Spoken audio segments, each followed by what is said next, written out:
bayimbi awo ng'atuuse ng'alina enkoko ng'alina n'ettooke najja n'andabako nga tewali kamera. Ekintu ekyo namukwaya naye kimwagala muweebale nnyo weebalire ddala. Era byebimu ku bikunjagaza namukwaya. Ekirala weebale buteepalawuda. Okwepalawuda mukumanyi oli okwefuula ow'ekitalo fe omanyi tuli bannakyalo n'ogamba oli naye ye gaali bulala otegeera. Era namukwaya abantu bakyakuvuma nnyo omutima omubi kubanga buli muntu lwakisense musasula bubi.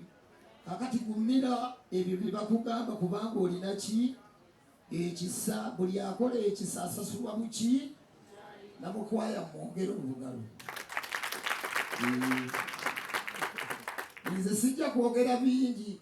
Oyo Lubega Looja abonyeebonye n'abayimbi mwattu naye alina omutima omulungi oyo Looja bavuma oyo. Mugayo byongera oyambayamba abayimbi ebivumo okyafuna nakyo mukikubira obugalo kisajja kyaffe. Kaakati ava amawulire mwe mwebale tubanyiiza tubakola ebikolobero byonna naye mwattu mwebale nnyo okukola ki okutubeerawo. Bayimbi bannange mwenna mbassaamu ekitiibwa nze munnakyalo olwawo okulabika mu kibuga.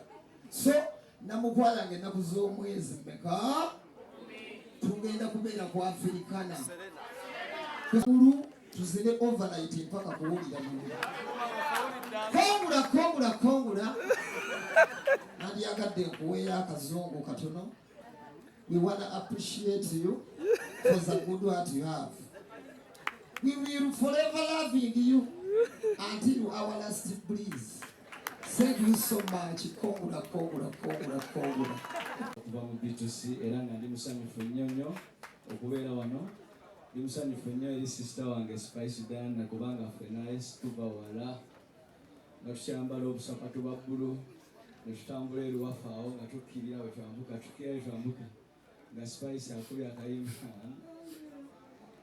Naye twebaza Katonda Spice because look at we now from there to where we are now, celebrating 10 years of Spicy Diana as we are celebrating 10 years of B2C music. Thank you so much. Ebyokwogera byandibadde bingi nnyo because it's a celebration of 10 years. But one thing we are going to say, thank you so much to the media fraternity that has pushed the brand Spicy Diana to where it is right now. Because if it's not the media, tetufuna akasente akatutuusa myaka 10. Abatuusa information, music to the people, ne bajja ne batuwagira mu bivvulu ne batuwa akasente to be where we are right now. So thank you so much. And to the people that have supported Spice Diana, the fans, big up on yourself. Katubalabe omwaka ogujja nga 10 nga kino ekintu ate tukibossinga like nobody else. Basaba ni wanyabo abanye batutema stali okuva mu B2C. Sanyo okubeera mu kifo kino olunaku olwaleero as we are kickstarting the celebration, a big celebration of Spice Diana 10 years down the road. And we are so much humbled to be part of that big story.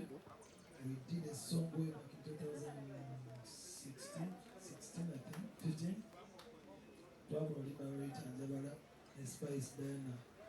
Spice Diana is a great artist and a component in the industry. One of a kind. She's one of the few artists. Akolaganya almost every artist. Somebody watch Kola, but at least special in a way.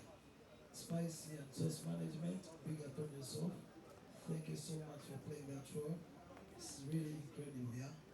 Now, Banama Holiday, Twebazanyo, Kutambuzo, Ebo's Spice Diana for the past 10 years. Thank you for doing this. Along the way,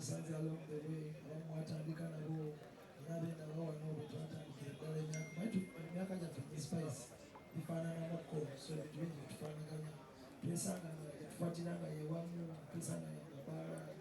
TV presenters, producers,